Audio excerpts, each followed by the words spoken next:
Compass সিরিয়ালে আজকের পর্বে আপনারা দেখতে পাবেন কম্পাসকে ঋতুরা বলছেন, আচ্ছা একটা কথা বলো তো, আমাদেরকে কিন্তু এবার হিয়ারিংয়ে কিন্তু সব কিছু প্রমাণ জোগাড় করে নিয়ে যেতেই হবে, না হলে কিন্তু অভিজ্ঞান দত্তকে পারা যাবে না গো। আর ওই কেমিক্যালটা কোথা থেকে কিনেছে সেটারও কিন্তু খোঁজ নিতে হবে। তখন বলে, হ্যাঁ মা, আমি জিতকে লাগিয়ে দিয়েছি। তখন বলে, শোন একটা কথা বলি, আমাদের কলেজে যে সিকিউরিটি আছে না, তার খোঁজ নিতে হবে, সে কেন মিথ্যা কথা বলল সেটাও কিন্তু জানতে হবে। তখন বলে, ঠিক আছে। তখন ঋতুজা বলে, কাল তো ক্রিসমাস, কালকে স্কুল কলেজ সব ছুটি, পরশু দিন থেকে আমাদের কাজে লেগে পড়তে হবে। তখন কম্পাস বলে, আচ্ছা। এদিকে অভিজ্ঞান দত্ত কিঞ্জলকে বলে, শোনেন একটা কথা বলি, হ্যাঁ, আমি কাউকে ছাড়ব না, ও কম্পাসকে জেল থেকে কেউ আটকাতে পারবে না, ও জেল হয়েই কিন্তু ছাড়বে, এটা মাথায় রাখেন। ঋতুজাও কিন্তু পারবে না আমার নাতনিকে কষ্ট দিয়া, আমার নাতনিকে এত বড় কষ্ট দিয়েছে। তখন বলে, হ্যাঁ দাদু, আমাকেও যে আন্টি কত কি বলল, বাড়ি থেকে বের করে দিল, বলল যে কি কখনো নাকি আমাকে বিহান ভালোই বাসবে না। শোনো দাদু, আমি যদি বিহানকে না পাই আমি কিন্তু বাঁচতে পারবো না, বিহানকে ছাড়া কিন্তু আমি মরে যাব। ওরা কেন বুঝতে পারছে না কম্পাস যে বিহানের ক্ষতি করতে চায়? এসব বলে। এদিকে কিঞ্জাল বলে, শোনন মোনালিসা, তুমি একটু শান্ত হও, হ্যাঁ, কম্পাস তো যাবে নিয়ে বাড়ি ফিরেছে, তাই একটু বাড়িতে উত্তেজিত হয়ে পড়েছে, একটু তুমি শান্ত হও নিজেকে, এসব বলে।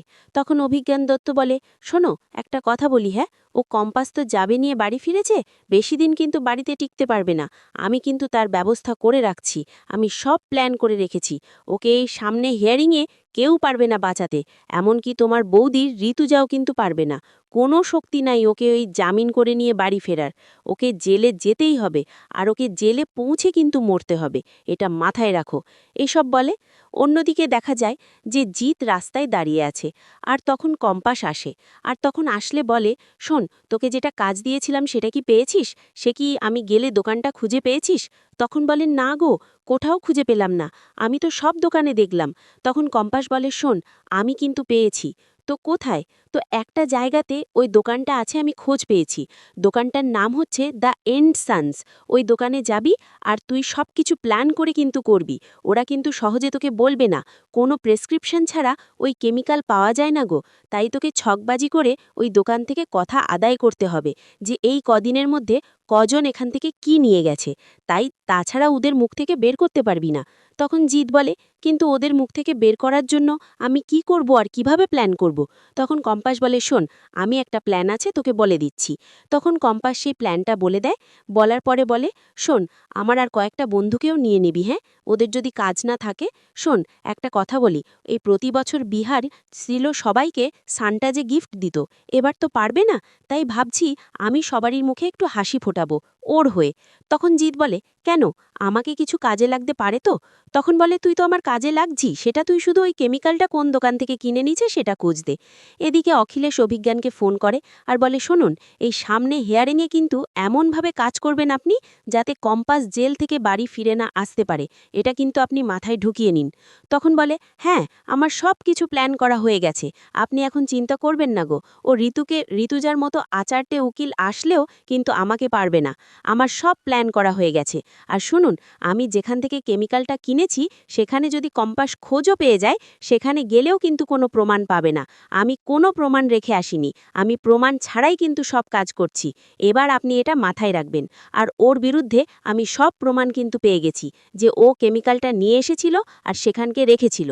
তখন অখিলেশ বলে, শুনুন, আমার ছেলে তো বিহান, আমি চাই ও সুস্থ হয়ে যাক, কিন্তু তবু আমার মনে হচ্ছে যদি এই হিয়ারিংয়ের আগে ও জ্ঞান ফিরে, তাহলে তো হয়তো ও সব প্ল্যানটা ভেস্তে দিতে পারে।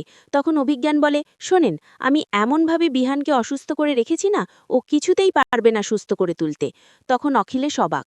তখন বলে, শুনুন, আপনার কিন্তু বাড়িতে শত্রু আছে, ঋতুজা, আপনার স্ত্রী।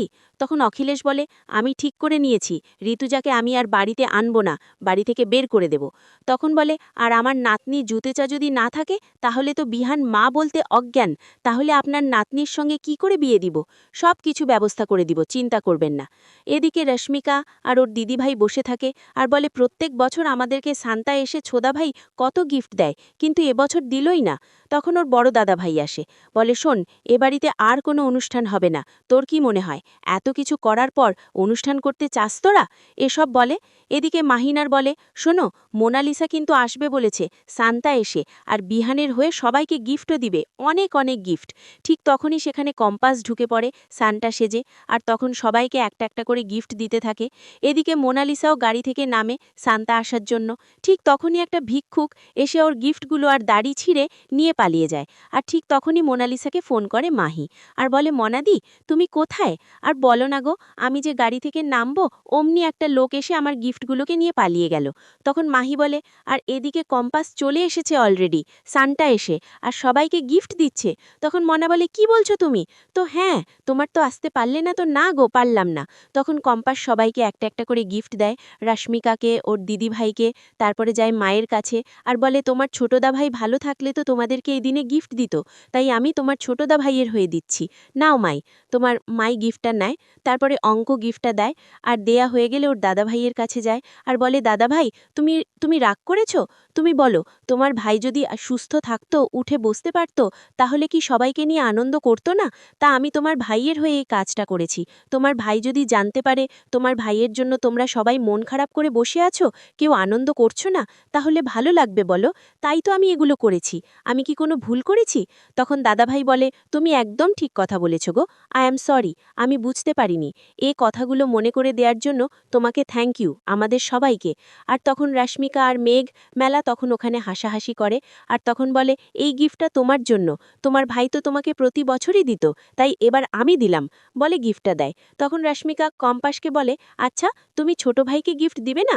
তখন কম্পাস বলে, হ্যাঁ দিব তো, ওকে তো আমাকে গিফট দিতেই হবে। তখন এদিকে দেখা যায় বিহান বেডে শুয়ে আছে, আর কম্পাস এখানে আছে, আর গিফটটা বের করার বলে, আপনার জন্য আমি গিফট নিয়ে এসেছি। প্রতি বছর আপনি সান্তাকে গিফট দেন, আর এবার আমি ওর হয়ে কাজটা করে এসেছি, তা আপনার জন্য গিফটটা এনেছি। আমি এটা যত্ন সহকারে রেখে দিব, আপনার যখন জ্ঞান ফিরবে তখন আপনাকে দিব, আর তখন দেখবেন এটাতে কি গিফট আছে। আপনি একবার কথা বলুন না বিহান সাহেব, একবার চোখ মিলিয়ে তাকান। আপনি কেন তাকাচ্ছেন না? আমাকে জেলে নিয়ে চলে গেলেও কি আপনি কথা বলবেন না? এসব বলে কান্নাকাটি করে। আর তখন মাহি আসে আর বলে, শোনো, যে মানুষটা কথা বলতে পারে না সেই মানুষটার সামনে এভাবে কান্নাকাটি করার মানেটা কি? তখন কম্পাস বলে, শোনো মাহি, আমার সামনে বেশি পাঞ্জা লড়লে আমি তোমার গিফটটা কেড়ে নিব। তখন মাহি গিফটটাকে আঁকড়ে ধরে ওখানে দাঁড়িয়ে থাকে, আর বিহানের দিকে কম্পাস তাকিয়ে থাকে, আর কম্পাস মিষ্টি মিষ্টি তখন হাসতে থাকে। এদিকে মোনালিসা বাড়ি চলে এসেছে, বাড়িতে এসে কান্নাকাটি করছে। আর তখন দাদু আসার বলে, কি হলো, তুমি অখিলেশের বাড়িতে যাওনি? তুমি যে বললে বিহানের জন্য নাকি কয়েকটা গিফট নিয়ে যাচ্ছ? তখন বলে, হ্যাঁ গিয়েছিলাম তো, গাড়ি থেকে নামতে নামতে অমনি একটা লোক এসে আমার গিফটগুলোকে চুরি করে নিয়ে পালিয়ে গেল। তুমি জানো, দাড়িটা ছিঁড়ে গেল। তখন অভিজ্ঞান দত্ত বলে, তোমার লাগেনি তো? কোথায়? তখন মোনালিসা বলে, হ্যাঁ দাদু, লেগেছে, আমার বুকে খুব লেগেছে, আমার মনে কষ্ট হয়েছে, আমি বিহানকে ছাড়া বাঁচতে পারবো না।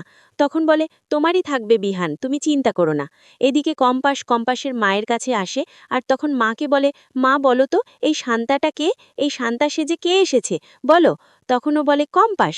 তখন বলে, মা, প্রত্যেক বছরে বাবা, আমি যখন ছোট ছিলাম তখন শান্তা সেজে আমাদের সামনে আসতো আর আমাকে অনেক গিফট দিত, বলো। তখন ওর মা বলে, তোর বাবা কোথায় রে? তখন কম্পাস বলে, আমি বলবো তো, বলেছি তোর বাবাকে আনবো, কিন্তু একবার কথা বলতে চাও তো?